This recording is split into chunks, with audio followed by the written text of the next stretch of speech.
Welcome to Menopause Moguls podcast, the Elevation Talk series, with yours truly, Dr. Joyelle. I am Dr. Joyelle, the Menopause Mogul, board certified OBGYN and business coach for Black women 40 and over. And my mission is to educate, embolden, and empower Black women and other women of color in their journey through health and careers. This is a space for Black women and other women of color to share their compelling trials and tribulations in their health and or in their careers and businesses. This is where we recognize the humanity of Black women and show how Black women continue to elevate despite midlife challenges and changes. Hello. Welcome back to another episode of Menopause Moguls. I have a extra special treat for y'all today. I want to introduce you to Representative Lisa Blunt Rochester. She is serving her fourth term as Delaware's sole representative in the United States House of Representatives. Blunt Rochester sits on the powerful House Energy and Commerce Committee, where she leverages her career experience as the former Delaware Secretary of Labor, Deputy Secretary of Health and Social Services, Head of State Personnel, and CEO of the Metropolitan Wilmington Urban League, to advocate and author legislation in the areas of health, environment, and innovation. Welcome to the stage, Congresswoman Rochester. Thank you so much. It's so good to be with you. It is truly an honor to be with you as part of, I call it, our collective menopause movement. Yes. It is a movement, yes, and I am honored too. I know you are a busy lady, so I appreciate you for hopping on here, but we're going to get right into it because we know you got things to do.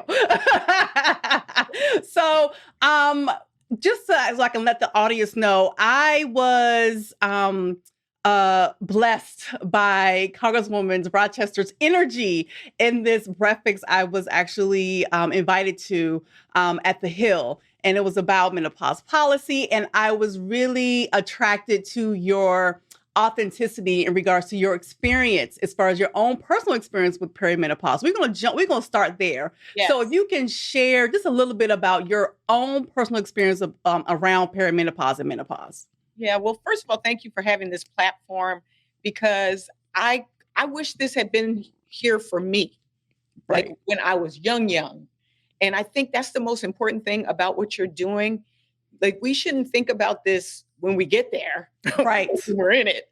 Like, let's start thinking about perimenopause and menopause as we are maturing and growing. And so for me, I think there was like this fear attached to it, and even shame in some ways, the way people would talk about women going through the change, you know. Yeah. I mean, that's what we called it. And I remember, you know, my mom had to have a hysterectomy, so she didn't have the same experiences that I did. So even going to my mother, who I love and who is just, you know, I talk to her about everything. She couldn't really relate to what I was going through. And right. I remember, I guess it was like my early 40s. All of a sudden, I started like experiencing hot flashes. I did not know if it was just I was nervous and I would just get hot, and I'd be in a meeting. All of a sudden, I get a hot flash. And I might have shared this with you, that I was literally giving a presentation to an audience of people in Boston. And I remember all of a sudden, I just became overwhelmed. And I was like, excuse me, I opened up the window and stuck my head out into the cold because I just needed some air. And, you know, I think that's part of my message, is that I want us to reclaim this important and beautiful part of our development as women. And so for me, it was, you know, at a certain point, I was carrying a fan everywhere I went. Like, that was a staple in my pocketbook. Wherever I was going, I had to have a fan. Right. Went from the hand fan to the electric fan with the little button, to somebody gave me the one that you put around. Yes, I have that one. That one is amazing. It really is. And so I always had a fan with me. So I remember being at a party one time, and I just walking into the room, all of a sudden, I just felt this wave, and I just ran in the bathroom, just ran my hands under cold water just to kind of get some coolness. I remember being in the bed, my poor husband did not know what was going on. I would put the covers on. I would take the covers off. I had the ceiling fan going in the winter, Right.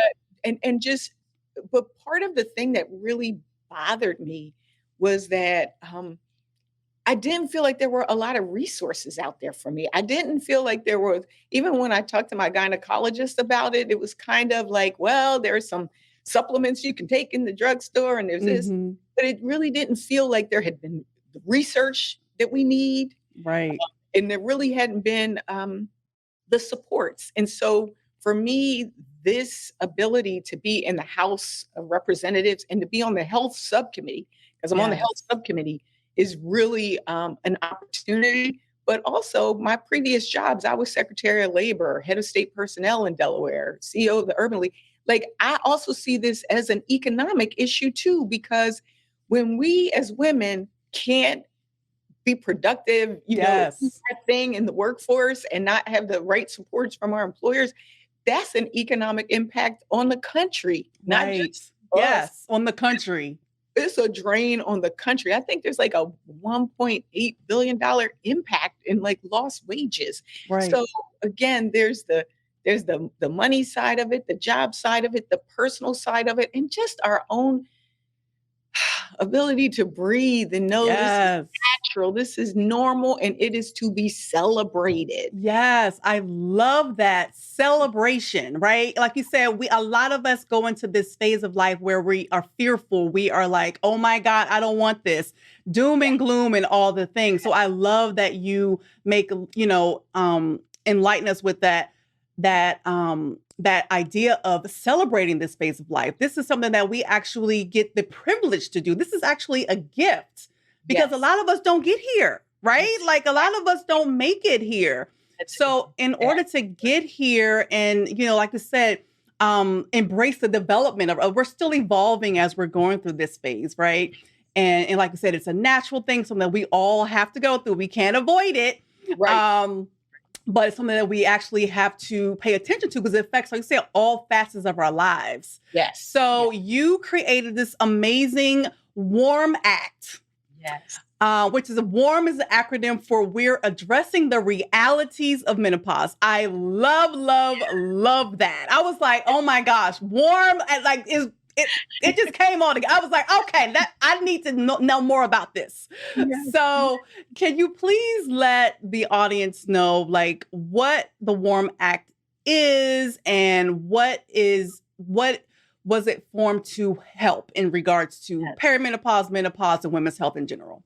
Yeah, thank you so much for bringing this up.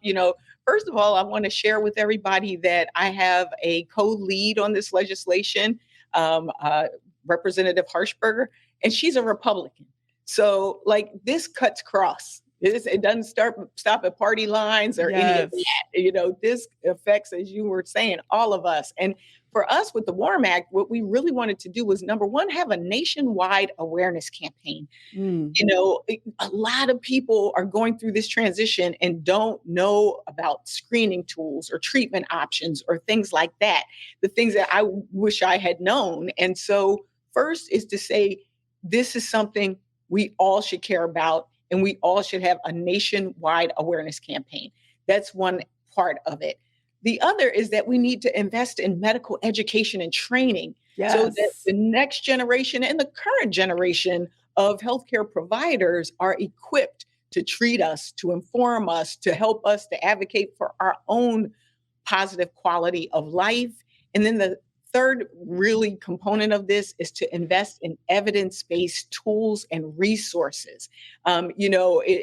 It's one thing to have an old wives' tale. It's another thing to have real concrete evidence-based tools that will help us as we are on this journey. So we have the WARM Act that's bipartisan. I did a resolution to highlight menopause, World Menopause Awareness as well, and that also was bipartisan. And then I've got legislation with the incredible Congresswoman Yvette Clarke from New York and Debbie Lesko on that I'm working with them. I'm a co-sponsor that deals with research. And we as Black women are disproportionately impacted on menopause as well. And Right. we want to make sure that we're doing that. Another congresswoman, as part of this movement, is focused on women in the military. And for me, part of it was to raise awareness in Congress. And I Mm-hmm. actually had Halle Berry came and sat in a roundtable that I hosted with women from the Bipartisan Women's Caucus and the Democratic Women's Caucus. And she talked about her own personal experiences so that people could see, even if you're a star, or even if you're an Yes. advocate, this is can happen to you. And she shared, as many of us do, that there's the work aspect, but there's the personal aspect, even in relationships. I mean, she Yes. a real blunt conversation about the impacts of having sex. Yeah, I saw that little bit. I was like, whoa. Yeah. Real. All the way real. Yes. It was Yes. all the way real, Yes. So, but I think that those things again contribute to our quality of life. And so, the other big area is I was able to lead a letter to the First Lady, Jill Biden, Dr. Jill Biden. She has been prioritizing women's health. And in our letter, we wanted to make sure that as part of her White House initiative on women's health research, that menopause be one of the priority areas as well. Yes. I love, love, love that. And for you, like you said, to have people from both sides of the Yeah. aisle, right? But I'm curious though, was there anybody giving you the side eye? Oh, great question.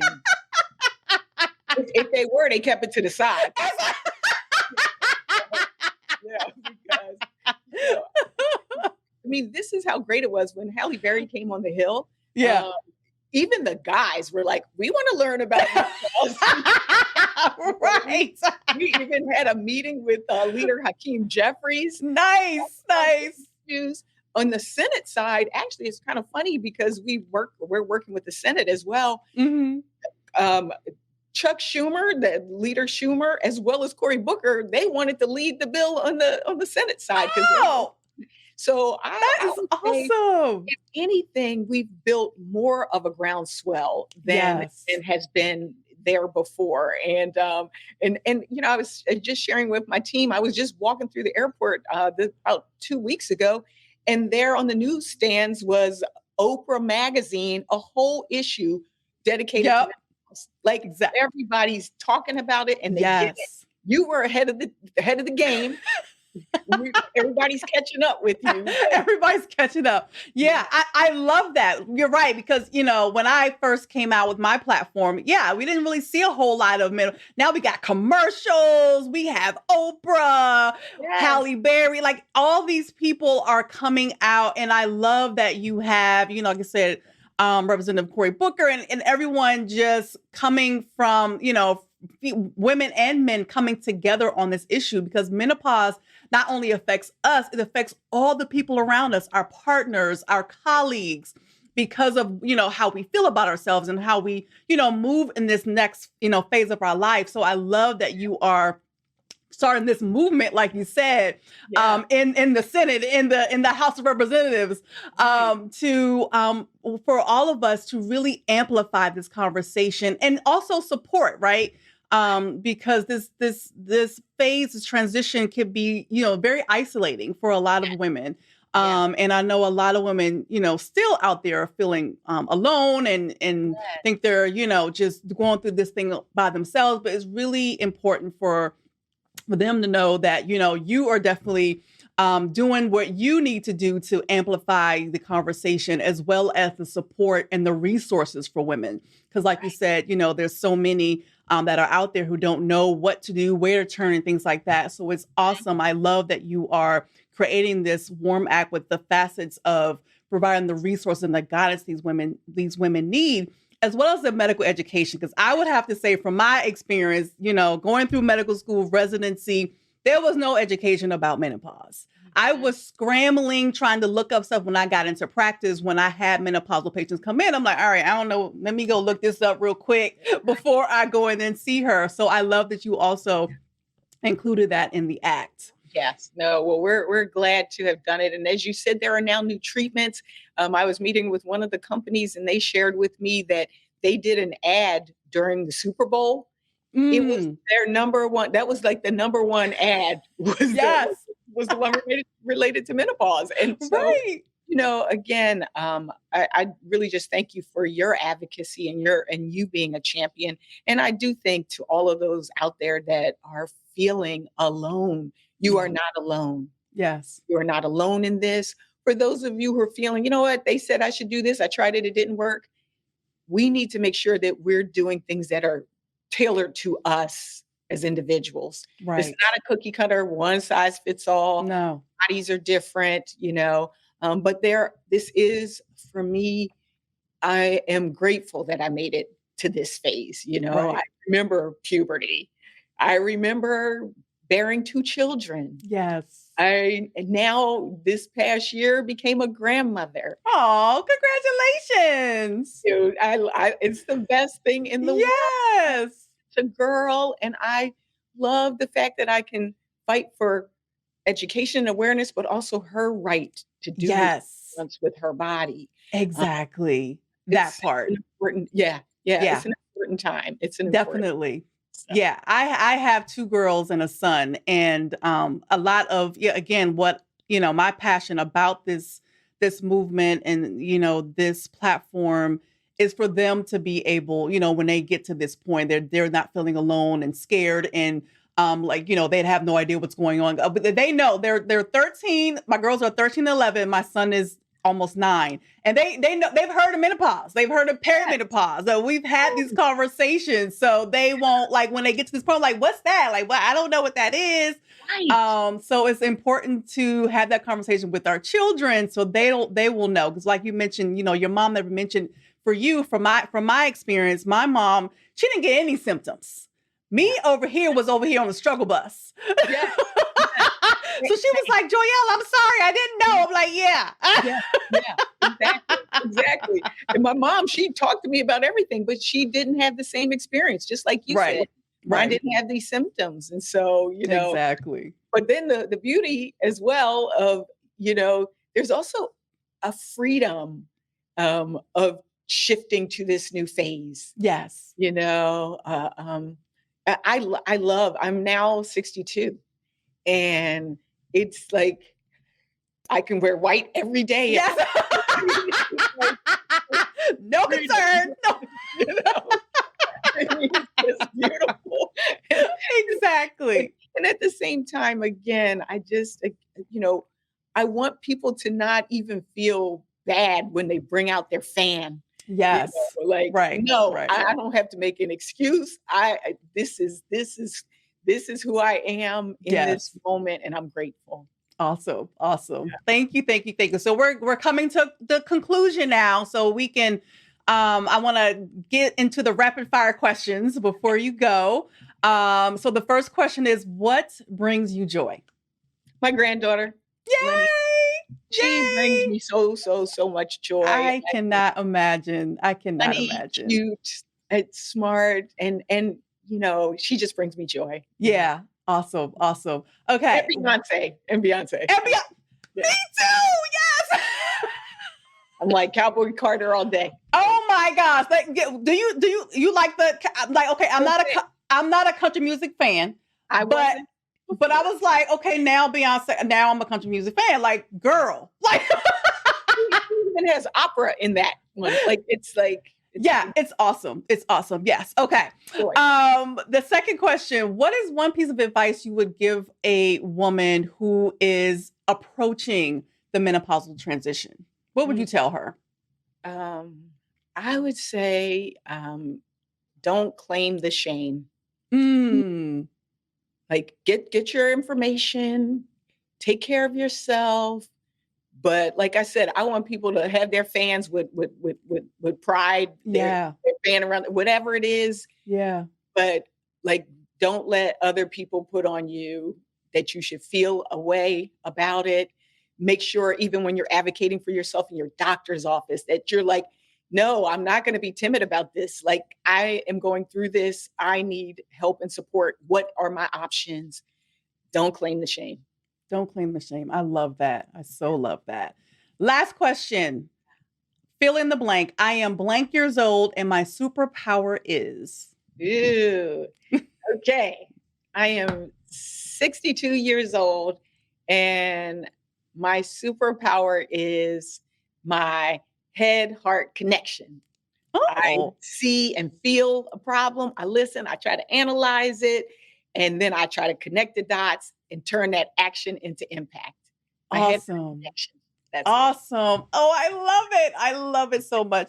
Thank you so much. I cannot, like, the words cannot express how I appreciate you just finding a little bit of time to hop on here with me to share your experience, your story, and the work that you are doing. Thank you so much for the work that you are Joelle. doing. Thank you. And I appreciate you. Same. All Same. Take care. Bye. right. You take care. Bye bye. All right. Wasn't she? Oh my gosh, y'all. Like that was amazing. All right. And if you are out here struggling or whatever, I hope that you are more optimistic up after that conversation that we have legislation, y'all, that is in the works that will help bring you more resources, more guidance, and more support as you embark on your midlife journey. So if you are a woman of color, who was being called to do something, I want you to be assured that you can do anything while you are going through your menopausal transition. And like Congresswoman said, do not claim the shame. Just embrace the evolution of yourself, and again, find the resources that you can that suits you, that you can use as you go along this journey. So until next time, and as always, sending love and light to you all, and y'all take care. See ya.